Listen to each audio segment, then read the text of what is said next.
Welcome everyone to our workshop today, where we're going to be talking about operating in a virtual world. And it's so great that we started out. We had a question where somebody was asking, are there any classes on how to build a website? Yes, the answer is yes. And Jake is here with us today and talking about the classes that he's giving, or the workshops he's giving. We're doing that through the Rec Innovation Lab. And so if you go to the San Diego Miramar College, and everyone can see my screen here? Mm-hmm. Okay, so if you go to the San Diego Miramar College website and you follow through the programs, you go to the entrepreneurship program, way over on the side, you'll see this little box that says Rec Innovation Lab. Click on that, and that takes you to our page and our calendar. And on the calendar here, you can see all of the workshops that are scheduled for the rest of the semester, and then starting again next semester. And it looks like there's 2 more workshops left for Jake for building a website. This is the workshop we're at today. And this is Jake's workshop for building a website. And if you do want to go to that workshop, we do ask that you RSVP here. And you can follow the link right here to actually access our Slack channel and to access the videos and watch that first video. And then to RSVP, you click on this little plus at the bottom, Google Calendar, that takes you to the calendar, and then you can add that to your own calendar. Right. So, all right. Any questions, more questions about the website, the workshops? They're starting back up again on June 17th, is that right, Jake? Is that when you were planning on having the first one, or was it the 24th? Sorry, what was that? Oh, when were you planning on having the first workshops of the summer? Was it right that first week when we get started back up again, or? To be determined, but that sounds, okay. That sounds suitable. Okay, sounds great. We'll let you know on that. Okay, so that one looks like it's not quite up yet. So awesome. Okay, so any questions at all from everyone in the audience about the workshops or the website or anything like that? Right, I think we can go ahead and get started then. So we today are going to be focusing on some of the tools and the technologies that you can use today to be successful in this virtual world in which we are now operating. And the focus of our workshop today is really for students who are starting a childcare business, or who are child development students, thinking about starting a daycare, but anyone can benefit from the workshop, and everyone is welcome. We have a lot of classes that we do together and with child development department, and I believe it's useful for any of us, though. So I want to remind everyone, if you wouldn't mind, to mute your audio while we're going through the workshop. And if you have a question for me, all you need to do is unmute your audio, or you can use the chat feature. If you look at the bottom of your screen, there's a little box where you can ask a question, and I will periodically check those and we'll answer those.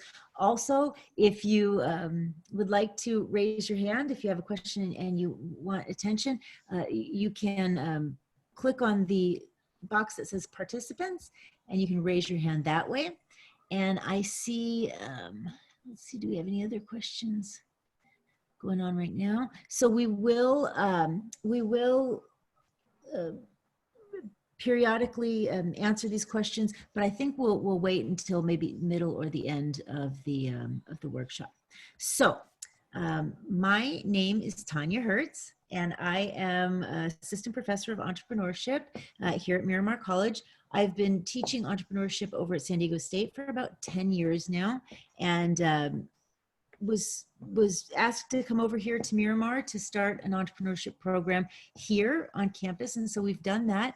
And part of starting that entrepreneurship program was building more of a hands-on approach. So building an incubator, an on-campus lab. And we just opened that this last semester, and we're going into the second iteration of that lab, which is called the Rec Innovation Lab. And we have right now 18 teams going through learning how to start companies in the Rec Innovation Lab, and we'll be accepting more teams over the summer semester, and the applications are actually opening up today. Today's the first day that you can apply, and there are a couple of different ways that you can take advantage of the resources that we have there. Really, the incubator is for people who want to start companies that are very high growth, scalable companies. But we also have resources that are available to anybody, no matter what kind of company you're starting. So I encourage you all to reach out to me if you have any questions. I'll be sharing my contact information at the end, and we can talk more about it then. The guest that we have today, she was with us at the last presentation that we did together as well, and that's Karina Rivera, and she is one of the students in the Rec Innovation Lab. She's starting a high-tech company. It's it's funny from where she started to where she is, and I would have never thought when I first met Karina that she would be starting a tech company. She's the founder of a daycare, Soleil Enrichment Academy. She's been running that for about 6 years now. She is just graduated. She just got her bachelor's degree and is now accepted into the master's program and is going to be working on her MBA, her Master's of Business Administration. Congratulations, Karina, on that. So proud of you. Yay. Oh, we have the clap feature here too. But I don't know how to do this here. But at any rate, so thrilled with all the progress that she's made. But today she's going to be talking a little bit about how she uses different resources and technology in order to make her business thrive. Any of you who are going into daycare, who are watching children, you should not have any trouble whatsoever finding clients. You should be, your only trouble should be who to choose, which clients to turn away, right? Which to accept. There's no reason why it should be difficult for you to find clients in this environment. So, and Karina can speak a little bit more to that as we move along. So, all right, moving on. We will be talking a little bit today about some of the logistics of running a business.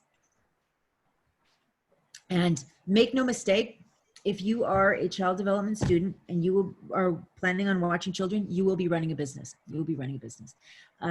We'll talk a little bit about how the nature of work has changed, and we're not so dependent upon hiring employees and building out systems. Today, we need to learn how to leverage existing technologies and how to hire people in small little chunks. Have you heard the term the gig economy? Has anyone heard that term, the gig economy? Do you know what that means, the gig economy? What is gig work? Isn't that self-employed or independent contracting? That is it. Independent contractors, freelancers, people working in little gigs.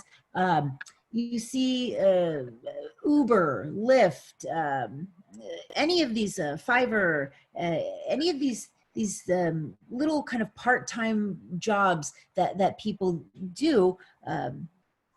This is what we call these gig work in the gig economy. And as a business owner, you should leverage that gig economy. So when you need something done, you don't have to do everything yourself, right?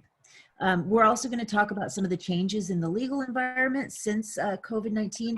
And Karina's going to share with you some of the existing regulations that are having an impact on the way that she does business. And then we will have, if we have time, we'll have the chance to talk a little bit more about digital marketing, advertising strategies, social media marketing, making sure that we're making the most of our social media.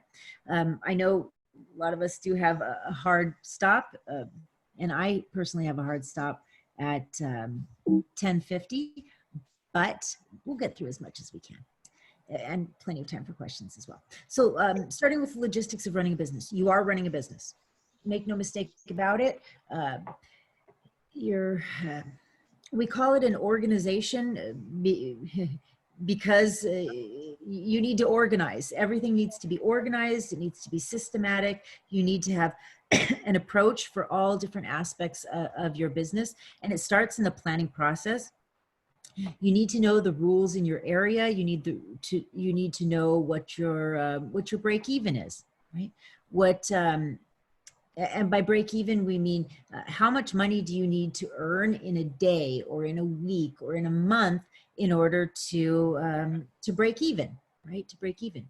You need to have a system for paying your bills. You need a system for doing your marketing, for your accounting, for your shopping, for everything that you do. You need an organized system if you want to be effective. Now, it doesn't have to be the same system for everyone, and don't get sucked into that that mindset that, well, if I'm not perfect, then I may as well not do this, or I need to hire somebody or bring somebody to help. We say this in entrepreneurship. There's a saying, I say it all the time, perfection is the enemy of progress. And that is so absolutely true. So absolutely true. We don't need to be perfect. We just need to be, right? We need to make things happen. And so if your system happens to be using a whiteboard, that's fine if that's the system that you like. If you still like to use notebooks, that's okay. That's okay. You don't have to, everything doesn't have to be high tech. Everything doesn't have to be the same, but you do have to have a system for everything. And there are some things where high tech is better, and I'll share those with you. And then you need to implement whatever system that you do plan. You have to set aside time each day to run your business. It's going to be different for different businesses and for different people. But another thing in entrepreneurship that is really, really big is we don't just guess. We actually validate our assumptions. So we might say something like, well, I would think that I need to spend maybe an hour per day on my social media marketing.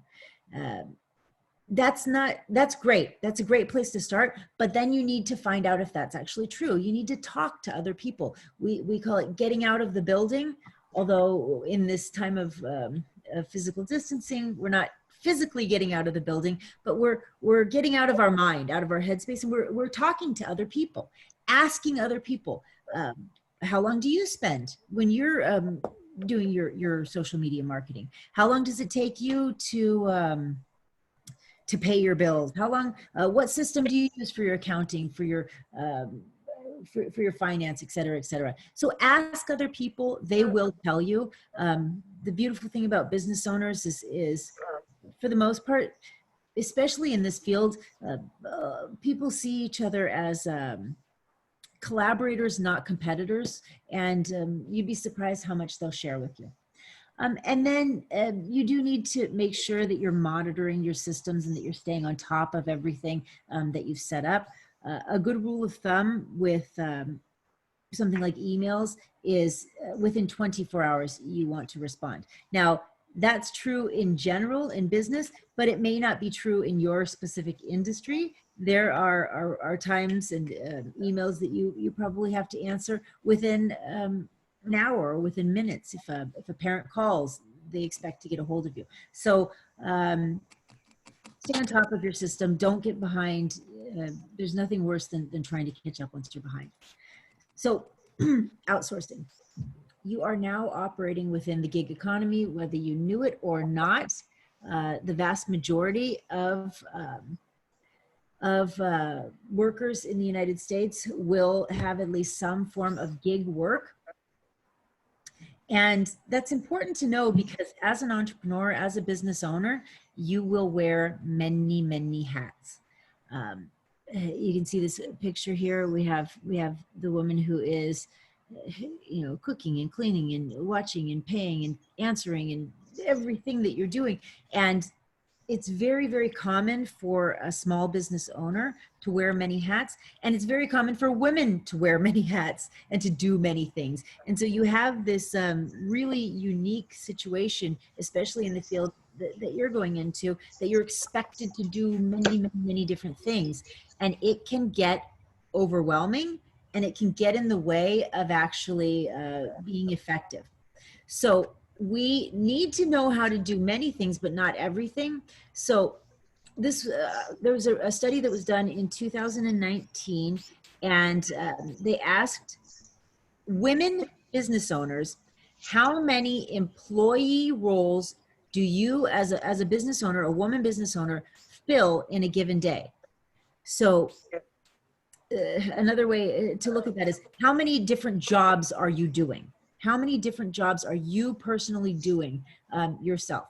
So about 9% of the respondents said that they were doing 1 or 2 jobs in a given day. Those are separate roles that should be paid separately, right? 46% they're doing between 3 and 4 jobs or roles in a given day. 30% said 5 to 6. 7%, 7 to 8, and 5%, 11 plus. That might be too many. I'd say anything above 1 or 2 is probably too many different things that we're doing. When you first start, yes, you might be managing your social media. Yes, you might be answering your calls. You might be any number of different things, your accounting, your finance, your bookkeeping, all the different things that you do. But at some point you need to know which things to delegate and which things to retain. That's a huge part of being a business owner, is knowing what to keep and what to give, what to delegate and what to do. So there are some amazing resources out there for you to delegate without spending a lot of money. You can do it on the cheap.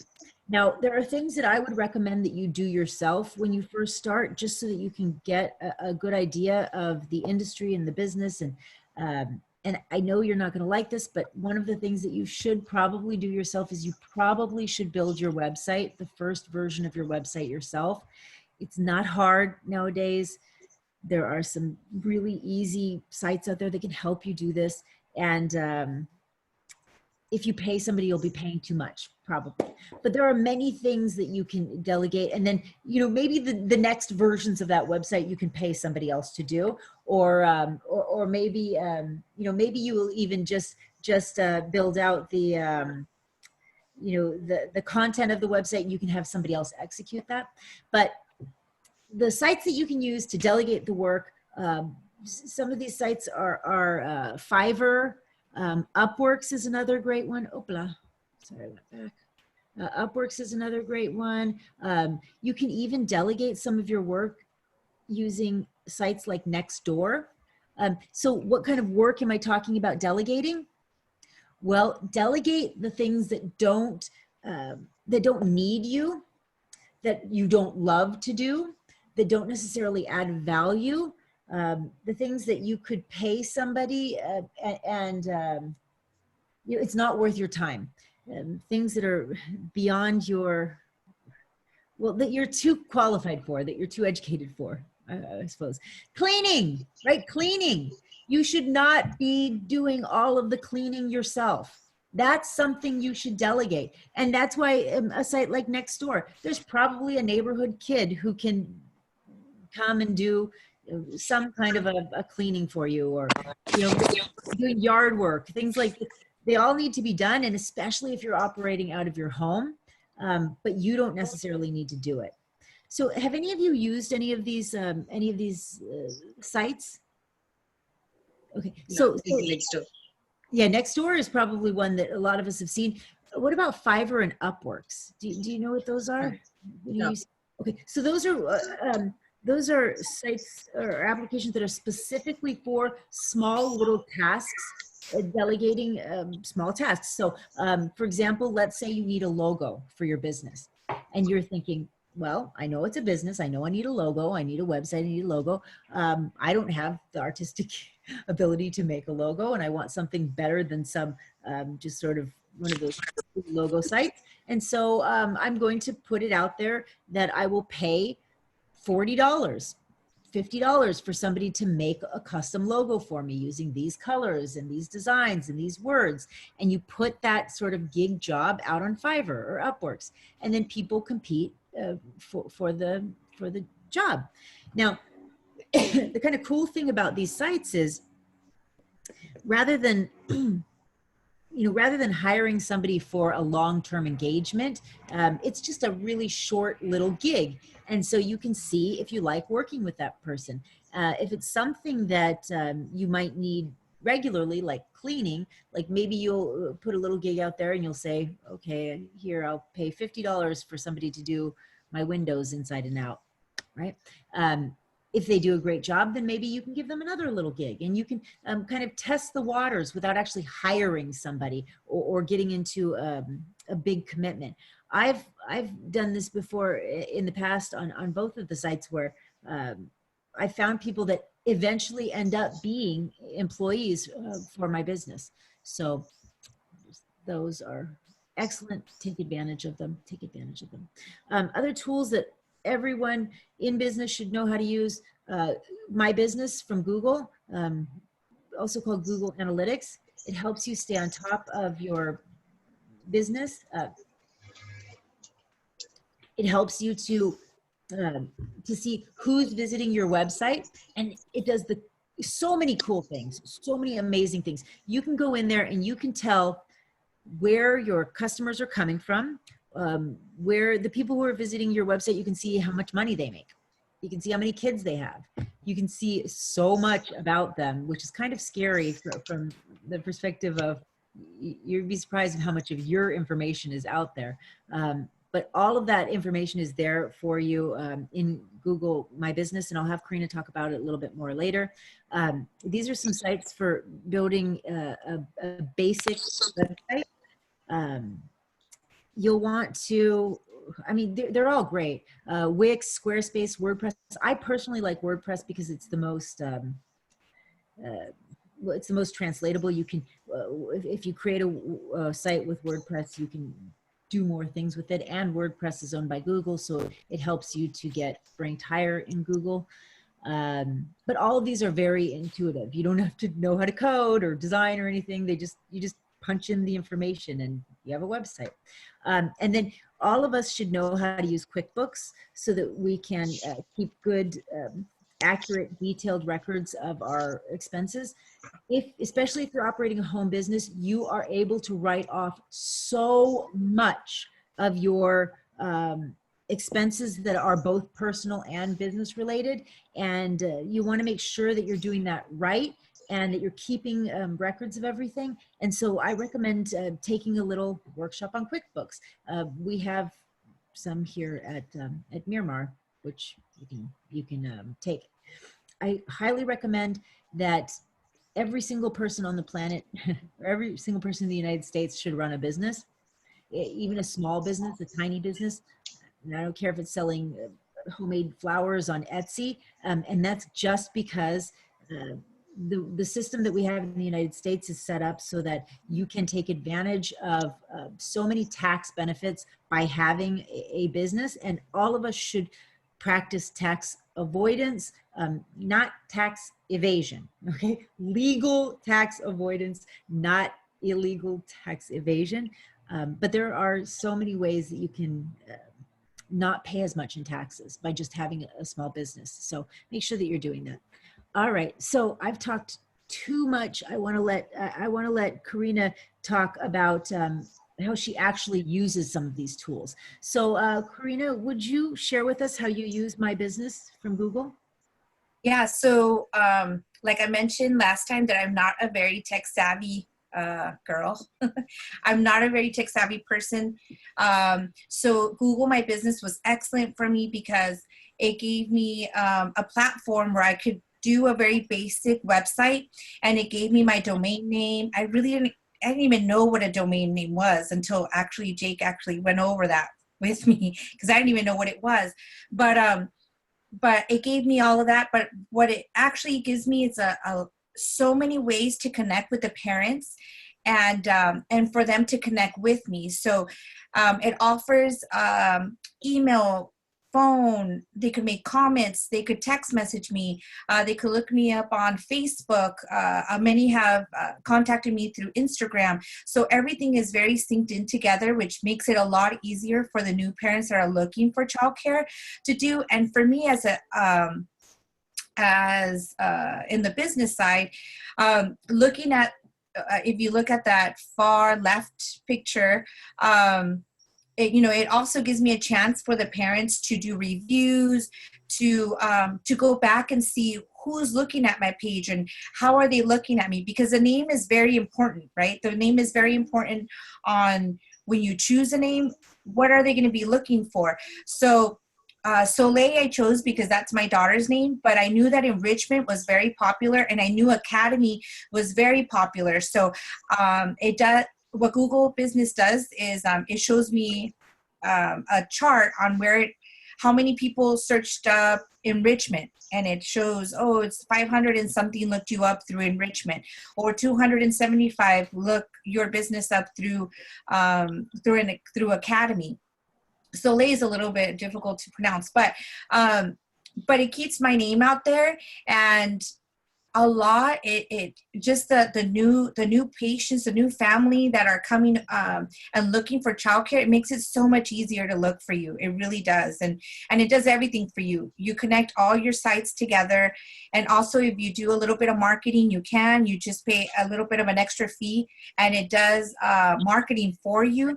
So it's a very good integrative way to start a small business. And it's helped me tremendously.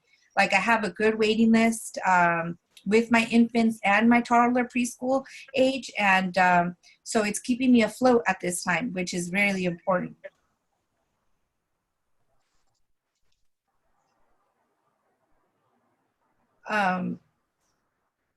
Also, one of the things. Did you want me? Oh, yeah. Did you want me to just go to the next slide, or are we good here? Sure. Well, I just wanted to mention on one of them, when you post things, I'm not a very good person to be posting all the time, because it does take a lot of time, and it really does. Like Professor just said that you do have to take a good amount of time out of your day to work on this stuff, right? Like, you have to for me, like, I have to wake up really early. I have to do my prepping for the day. I have to make sure that the kids get that attention that they need, my attention. And then on top of everything else, I have to make sure to text message the parents, to post when I need to, but not just post to post, but to post with a meaning, right? To post with something that they care about. Like this last post that I did, I posted something on subsidy for childcare, and I got so many emails asking how they could apply, and I helped these parents apply for other daycares through subsidy because it was needed. But if you don't tell them what's out there, they're not going to know, and they don't know how to search for things. So I'm also like a good resource. I became friends with a lot of these parents, although I can't enroll them in my daycare because I'm booked. But one of the things is just post with meaning, basically.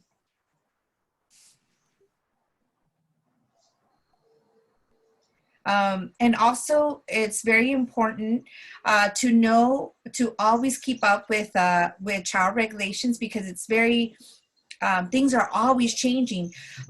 From the last time we did this little seminar, it has changed so much. Before, they wanted us to wear face mask in the family and a childcare setting throughout the whole entire day. Well, my day begins at 5 o'clock in the morning, and it doesn't end until 6 o'clock, right?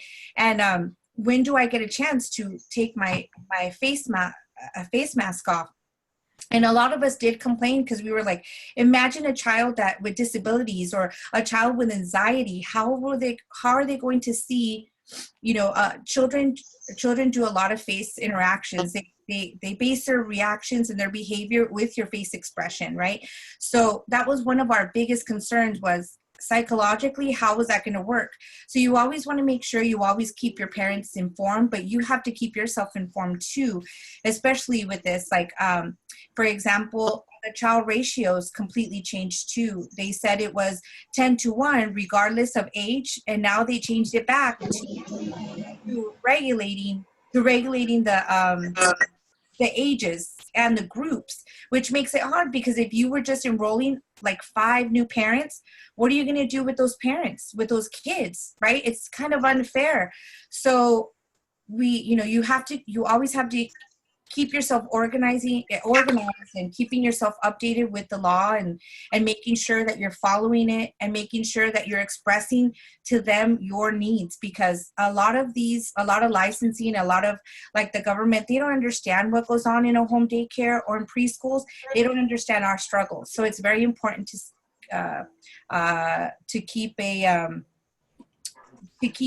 always keep informed of what's changing. Like, for example, the nutrition program. A lot of daycares that I spoke to weren't even claiming the nutrition program, that we are eligible. They do pay us to give children food, regardless of their income. It doesn't matter. And now with COVID, now with our children, even if they're deciding to come or not attend to your school, you have to give them a choice to come and get their nutritionist breakfast. It's called a grab and go. So they could come by in the morning, they could come at lunchtime, whenever to come and get their food. And that's one of your responsibilities. So you have to make sure to always make sure to take time out of your day and know what's going on, so you're not tracked behind or you don't get fined. So it's very important. And like I said, these meetings are every Tuesday at 1, and at the bottom you could see the phone number. You could log in with the phone number. You could log in through Zoom. You could text messages, so you could keep yourself informed. Next slide. Yeah, I think we're gonna just go over like the sites that I'm using, I think. You want me to go? Oh, I'm sorry. Okay. To this slide? Yeah. Okay. Perfect. So the ones that I'm on right now, the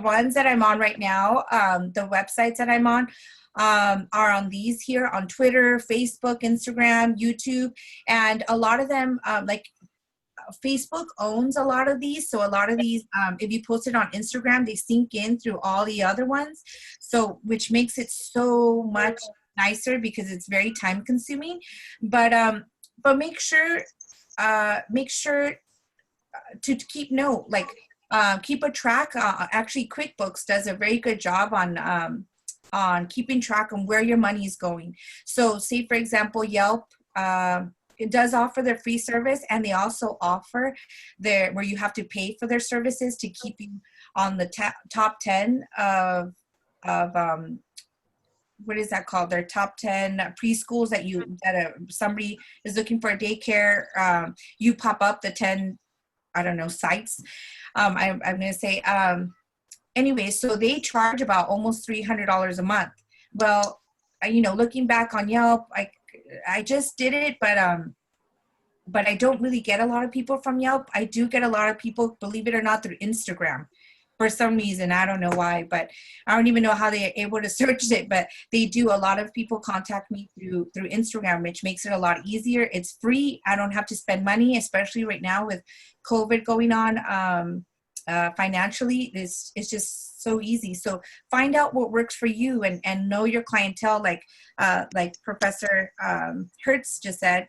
Find out what's around you. Next door is excellent. You could do a little bit of an ad there, advertise yourself. There's a lot of parents that are saying, hey, I'm looking for a daycare for a 1-year-old, and just, hey, offer yourself. Hey, my name is Karina. I own this such and such. Come, I join you to come. And right now they really can't come for a tour, but I do take pictures.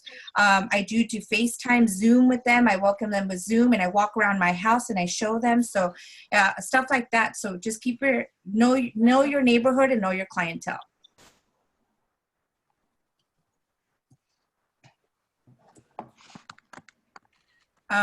With the content, like I said, with the content is very important.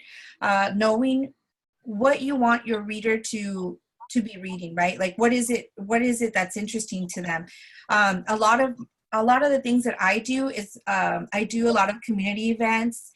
I do a lot of educational things, like for example, I posted a book there on behaviors and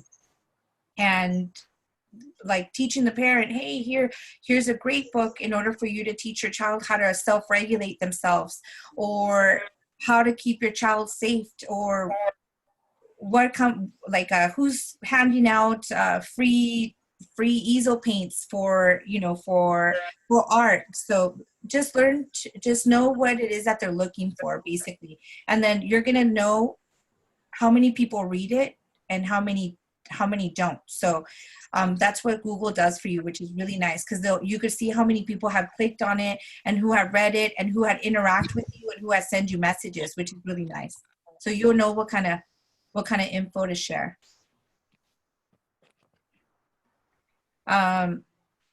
So with this, this is one of my, Sorry, should I move forward, or?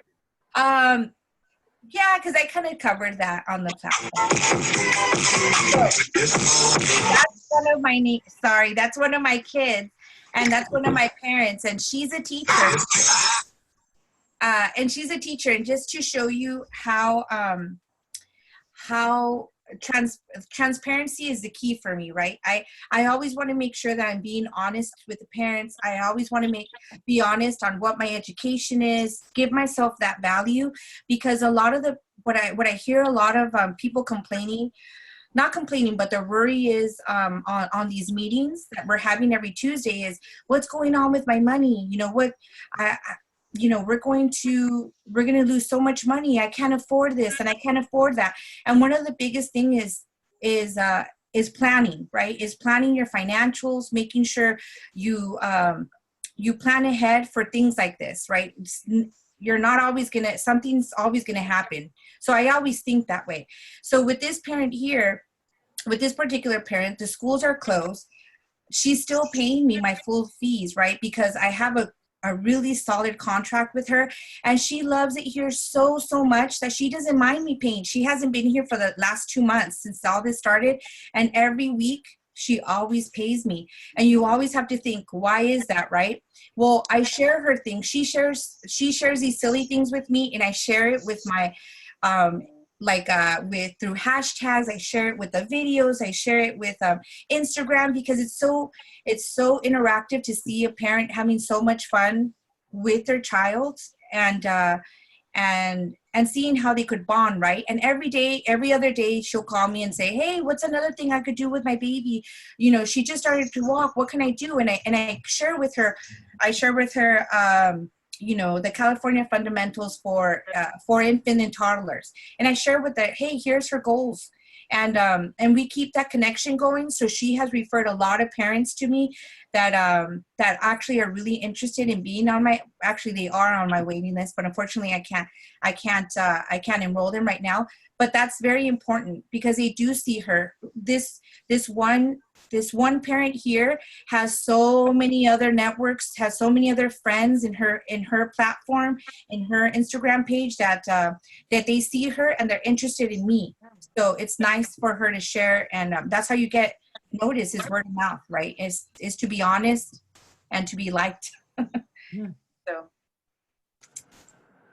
So yeah, and you want to. And here's our information if you're interested on finding out a little bit more about us. That's our information. I don't know, Tanya, I don't know if you want to say something. Absolutely. No, absolutely. So I will thank you so much for all of that. I appreciate you sharing your personal experiences. These are our contact information for both. Can everybody see our screen here, or is it sharing it? Okay. Yep. So if this is the contact information for both me and for Karina, if you have any questions, I just want you to know that you can reach out to us at any time. Probably the best way to get a hold of me, this is more of my our social media. I think I'm going to even put in there, I'm going to put in my email address here. I don't see it. Yep, I'm going to give you my email address too. So do I not have my email address there? Oh, you guys need my email address. I'm going to put that in the chat. So if anybody wants to email me, in fact, I'll even put my phone number in there as well. So do we have any questions from the audience for the time that we have together? Tanya, I have one question for you. Sure. You'll be sharing the recorded link for this. I will share Yeah, the so that I can pass it on to others. Yes, absolutely. And we also put all of these in our Slack channel as well. Okay, perfect. Thank you. Yeah. And then somebody asked a question about memes. What are memes? Do you want to take that, Karina, or if not, I can take it. No, yeah, you go ahead. I'm trying to read the one on top too. Oh yeah. So it's just a funny little or interesting way to share content with a picture, a little picture that you put in one of your social media accounts. So I don't know, does anybody have a meme that they can share with us? I don't know, can you share in this chat? Maybe we can't share it in the chat, but yeah, just a little picture with something something in there. So other questions from the audience? One of them, Angelica is asking if we need to post photos and videos. Can we post photos and videos on YouTube? Do we need a media release form? Yes. So Yeah. anytime you're working with children, you do need the parents' authorization and approval to share any photo of children. And you can get that signed contract. And Karina, do you want to talk about, do you use a contract for that? Yes. So what I do is I have my contract, my parent handbook, and in there at the very last kind of sort of page, I have a permission where I have a permission slip basically stating if I could use their pictures, what it's for educational purposes, and state exactly what it's for social media within my actual platform. What can I, I have a little space on where they could write what it is that they would want me to share and what they don't want me to share. Either some parents will tell you, I don't want them to share, I don't want them to see their faces. No problem. I'm going to make sure that I look at that and I put it somewhere on my board so I know who I could share and who I can't share in any given form. Everything. It's so much easier if you have such a solid, easy read manual for the parents. Yes. So when they come visit you, there's not a lot of questions. Of course, they have a little bit of questions like, what do you do here? And you kind of clarify. But if you give them a manual, they already know what your curriculum is about. They already know what they're in for. Do you take field trips? Absolutely. That's another permission form you put in your contract. Yes. Pictures. Completely important. You have to make sure you put that in your contract. The payment forms, like I mentioned before, a lot of the especially family daycares were saying, oh my gosh, what am I going to do with money? Like if these parents leave, how am I going to do with money? Well, that should be something in your contract. That contract should state, you remember, you have to value your time, right? You have to make sure you put that on there, that regardless if they're coming or not, they still have to pay because you are a service. For example, take a look at your cell phone, right? I don't even use my cell phone half of the time sometimes, and I still have to pay for it. I still have to pay for that service. We are a service. You have to value your time. You have to make sure you value your education if you have one. Hey, I have a bachelor's in child development. That's a big difference. Down the street, so-and-so might have one too, but I have this. She might not have it, but that's where you have to value your time, and that's going to shape you on basically on if they're going to stay or not, so That transparency contract is everything. Yeah, transparency in that contract is so important. Very important, because there's going to be parents that are going to come by and guess what? They're not going to like it. And that's okay. You know, you have to just say, hey, it's okay. And in my contract, guess what it says there? We have a family atmosphere. I don't take anything personal. We might, you know, you might not like my curriculum 2 weeks within enrollment, and that's okay. It's fine, because you might find another daycare that's going to accommodate to your child. And guess what? It's okay. Don't take things personal at all. You kind of have to shake it off. It's business. Yeah, it's business. Yeah. So other questions from the audience? Yes, I have one. This is Leslie Pearson. Oh, And can you hear me okay? we can. Yeah. First, just real quick, I want to say to Karina, to your point about pay whether you're there or not, so to speak, it's rent. I mean, they have a space and they're paying their rent. They're paying theirs to hold their space. And I think a lot of parents understand that too. Like, if you don't pay, you don't have a space. And nobody wants to go back on a waiting list. The other thing is, and you might have covered this, apologies for coming in late. Did you guys cover anything about how to like do that sort of white out circle on somebody's face? Do you know what I mean? When you know, like, are you talking blur about someone's face? Yeah, are you talking about in a video or in a picture? Yes, or either way, where you just, you know, so 15 kids are in the picture and 2 can't have their picture. Yeah. So Camtasia is a good editing software that can do that for you. If you're editing the videos and need to blur out the face. Now YouTube unfortunately does not have editing software that I know of that does this. You have to use a separate editing software. So I've used, like I said, Camtasia. Has anybody else used another editing software that does this as well? If you could share, I don't know. Well, that's helpful to know. I just was thinking about that. Yeah. Okay. So definitely, it's where if you have a child that the parents have said don't show the face, that's an easy way to do it, and it's pretty good at that facial recognition. So when I've used it in the past, it's been very effective. So Camtasia, like Fantasia, but C-A-M? Camtasia. Camtasia. Okay.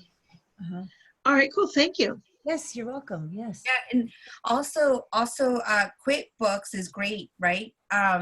Actually, community college, the continuing education offers it for free, and yeah, they do. It's fantastic, and they have 2 versions of it. They have one that's like the beginning course, just to keep a balance book and such, and the other one's all going over your financials and how to set it up for your W-2s, your 1099s, your employers.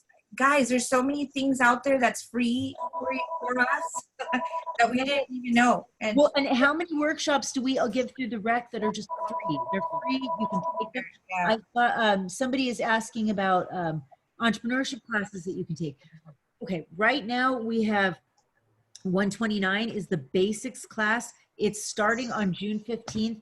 Okay, it's not free, but it's only $46 for 1 unit, unless you have financial aid, and that might cover it. That starts in a couple of weeks, and that'll give you all of the basics of running a business.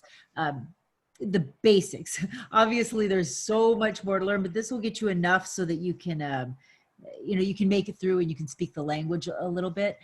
In terms of digital marketing classes, we don't have any digital marketing or content marketing specific classes right now at Miramar, but we do have workshops.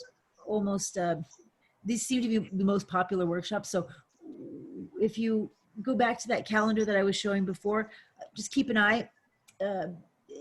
We periodically will have different workshops on different types of content marketing. So yeah, and if we get that class started at Miramar, which I think we should have, I'll let you know.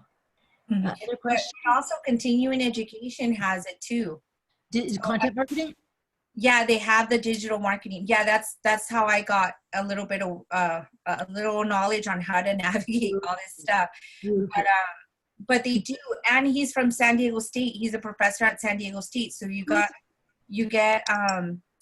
who was it? I forgot. This was this was like about a year ago that I did it. But he's in the financial department, but he does all that because he does taxes and stuff. So he does, let's see what program I got. It's the small business planning program. Okay. And, but he does it digital too. But they're free, so might as well, use it. Lifelong learner. So Exactly. like we're just about out of time unless anybody has any burning questions that they need to ask at the end here. I just wanted Professor Tanya, I just wanted Dr. Don to say something about some administration classes that the students might find it very interesting and useful regarding this. Dr. Don, do you want to say something about those classes? Yeah, so we have, thank you. We have our 202 Administration of Early Childhood classes, if you haven't taken it yet, and it covers many of the things that Karina talked about. And as of now, it will be offered in the fall, and it will be online. Then we have our 210 and 215 that I'm teaching this semester that covers mentoring and supervision of teachers. But the 202 covers some of the aspects, and it would be a great tandem to take with Tanya's classes as well. So I just wanted to share that with you. Thank you. Wonderful. So anything else before we, I know unfortunately we're just so out of time here at the end, but I just want to make sure that nobody else has any burning desire to share anything or questions. We'll do it again then. Thank you all so much for coming. Thank you. Yeah, and Thank you. keep us posted. Let us know if what you'd like for us to share with you, and we'll put together a workshop for you. Thank you, Tanya. Thank you. Bye, everyone. Have a great day. Have a blessed day. Bye-bye. Bye, everyone. Bye, everyone. Thank you, Karina. Bye, you're welcome. Bye. Take care, everybody. So That was cute.